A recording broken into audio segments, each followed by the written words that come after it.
Hello and welcome to the Irish Media Network. I'm Noah Hepp and alongside me is Willow Young. Willow, what stories do we have today? Today we have some stories on a few of our athletic programs such as the soccer team and the tennis team. We also have a story on the theater program which just finished their performance of The Wizard of Oz. We'll be right back after this short break with the weather.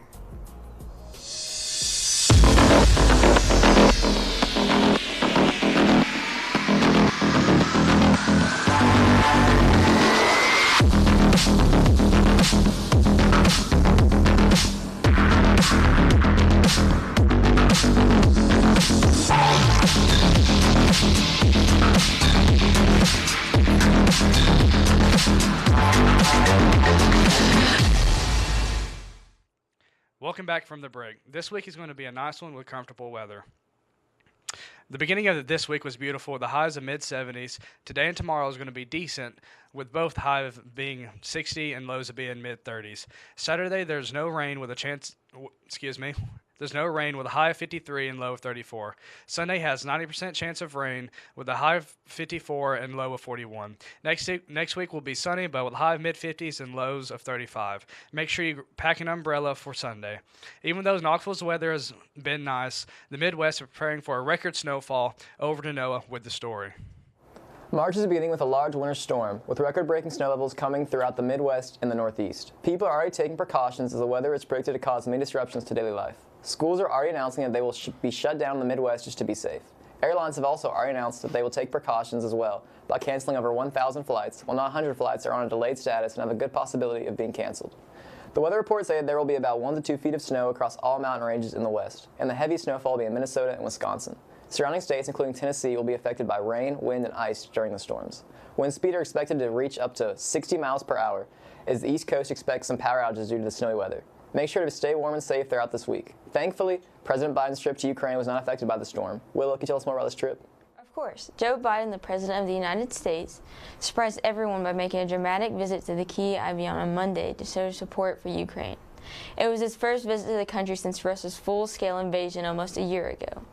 Biden arrived at the critical time during his visit. Biden announced that $500 million in new assistance would be provided to Ukraine.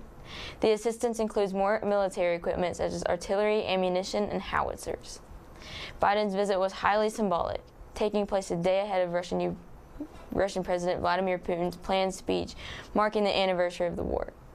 Although White House officials did not provide details on the logistics of the visit, they stated that President Biden focused on discussing the coming months of fighting during his meeting with President of Ukraine. The president has been questioning traveling to Ukraine for the past year and a half and has finally been able to make it happen. As always, we send our thoughts and prayers to Ukraine. On a lighter note, Catholic has been preparing a new musical for the community to enjoy. Now over to Caroline with The Wizard of Oz. Thank you, Willow. The Irish Arts Company has put a lot of work and time into the musical this year, and they recently had their opening weekend. Here's Mrs. Amar on her thoughts of the play. This has always been a really special play for me. I loved the movie as a little kid, and it was actually the first musical that I was ever in. I was 9 years old, and I was a Munchkin and was at a local junior college near where I lived. So, the Munchkins are awesome. They are so serious about being here. They take this opportunity so seriously. They're little professional actors. Although the hard work of the cast members has paid off, the seniors' last performance here at Catholic leaves a touching feeling behind for all. Oh, it's always so bittersweet. It's been amazing to watch them grow and change over the years. And I'm so excited about where they're going, but I'm going to miss them all so much. We've been pretty much sold out. We were sold out opening night and then our Sunday matinee for the first weekend. And our Saturday matinee, I think we had like 10 tickets left. So I'm hoping we sell out next weekend as well. Here at IMN, we send our best wishes to the cast and crew of The Wizard of Oz as they head into their final performances. Speaking of performances, band recently had their annual concert festival. Here's Noah with more about it. The band program has just performed in the Clayton Center at Maryville College for the annual Concert Festival. The Concert Festival is an event where all the bands in the Knoxville area go and perform for 3 judges. These judges will then give them a rating of 1 to 3, 1 being the highest grade and 3 being the lowest. Our band performed 3 pieces, Eternal Father, Inver Cargill, and Pachelbel's Canon. Each of these pieces have completely different styles, so the stakes were high. Only once the band had performed these pieces on stage, they were sent to another room to sight read a piece for one final judge. The band has prepared for this event all year, and students such as Anne-Marie Shipp hope to receive all perfect score of 1s. I love dressing up. I love the stage lights on the band and like being in the spotlight. And I also love the like excitement and the adrenaline. But I feel like after the first couple of notes, it becomes a little bit easier. Mr. Romines has been the best band director because he's an amazing man, and he has taught us so much other than like just band stuff. And he's funny, and it's just really nice to be in his presence. Mr. Romines has directed our band to be in the top 3 highest-scoring high schools of this festival. Students like Anne-Marie have said his passion for music drives the band's success. If you play an instrument, we hope that you consider joining the band this year when selecting your courses. Here's Maddox with more on that. As the third quarter wraps up, Catholic students have completed their course selection for next year. Underclassmen have the opportunity to build their future schedules, and current juniors can relax for their last year at KCHS. Course selection is much more than picking your core classes. Students get to choose their electives to fill their schedules in. With many electives to choose from, students can get involved and meet new people.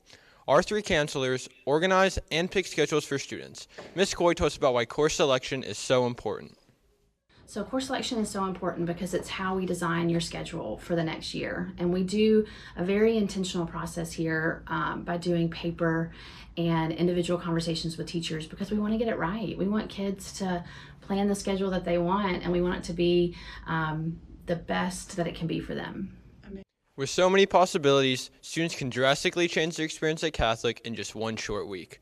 With so much happening at Catholic, students are not the only people working hard. Teachers have the challenge of balancing both personal and schoolwork. Here's Willow with an inside look on how Sister Madeline Rose spends her day.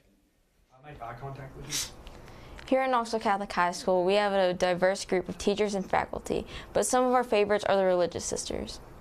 All the sisters here come from different backgrounds but live very similar lives together in their home. Many students, however, don't know what the religious do to spend in their free time. I set out to find out how they spend their days and what they do to celebrate different holidays. Here's Sister Madeline Rose and her favorite parts of living as a sister and what her average day looks like. So we have a beautiful life of prayer, which is the majority of our day is spent in this rhythm of prayer and then teaching. But every day we do have set aside an hour just to be together. So often we'll play a card game or just talk, hang out. It seems that our sisters have rather normal lives, even though their lifestyles are so different from ours. We hope that some of our students at Knoxville Catholic High School see this and may consider the honorable religious life, like Sister Madeline Rose and many others have before her. Now over to a story about the upcoming tennis season. The team just finished their last preseason match yesterday and are looking forward to the start of their new season. Last season, they took home the championship along with the singles and doubles individuals championship.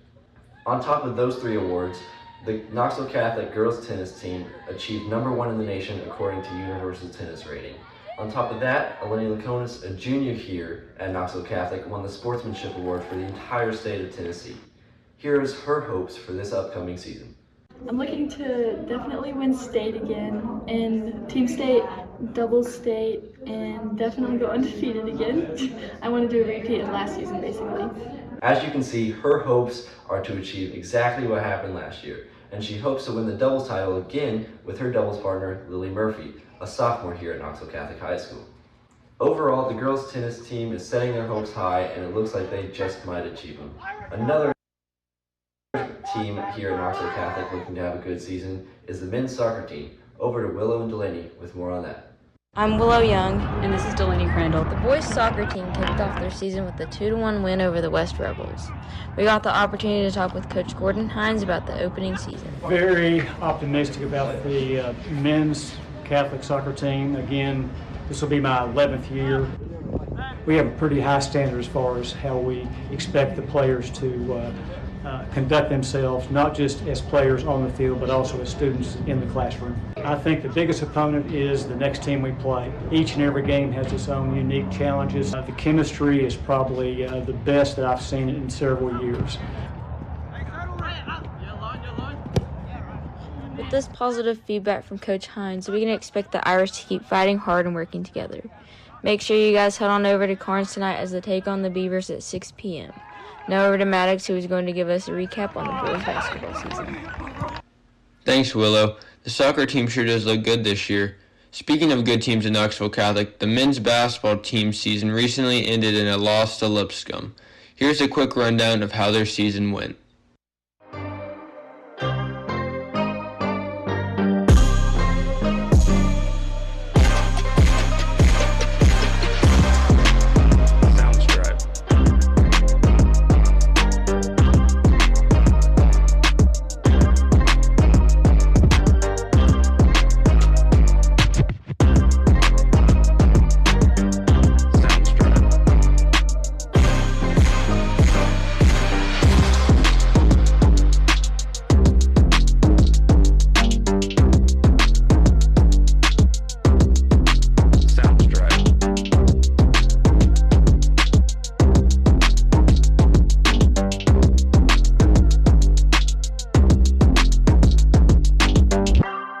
Soundstripe.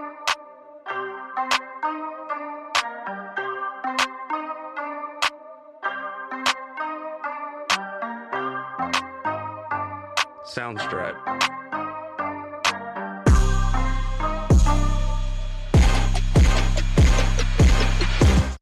It's finally March. You know what that means. The NCAA tournament is right around the corner. It's Selection Sunday is this Sunday.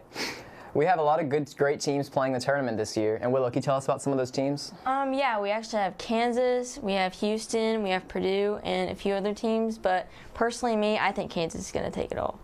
I agree. I think Kansas is one of the best teams in the country. I think they will win the national championship. But there are also going to be other great teams in the tournament. And some of the one seeds in the tournament are going to be Kansas, UCLA, Alabama, and Houston. But I think Houston will lose in the second round because I just don't think they have what it takes because they're not a Power 5 team. And what do you think about some of the teams in the tournament? Personally, I think about some of the teams in the tournament. I really think that this is a crazy season. But I also think that, Kansas, as I said earlier, will repeat a national championship just because they have so much postseason experience and, they've really fought hard to get where they're at. So I personally really think they're going to do well, and I also think Houston is going to do well. Well, I agree with the Kansas part for North Alabama. I also think that Purdue and UCLA have a great chance to go far in the tournament, as UCLA will probably be a 1 seed and Purdue will be a high 2 seed. Both teams have played great all year long, and they'll look to win the national championship. Thank you for watching. That is all the time we have for today. Make sure you guys follow us on our social medias. This has been Noah Hev and Willow Young with the Irish Media Network, and as always, remember, go Irish.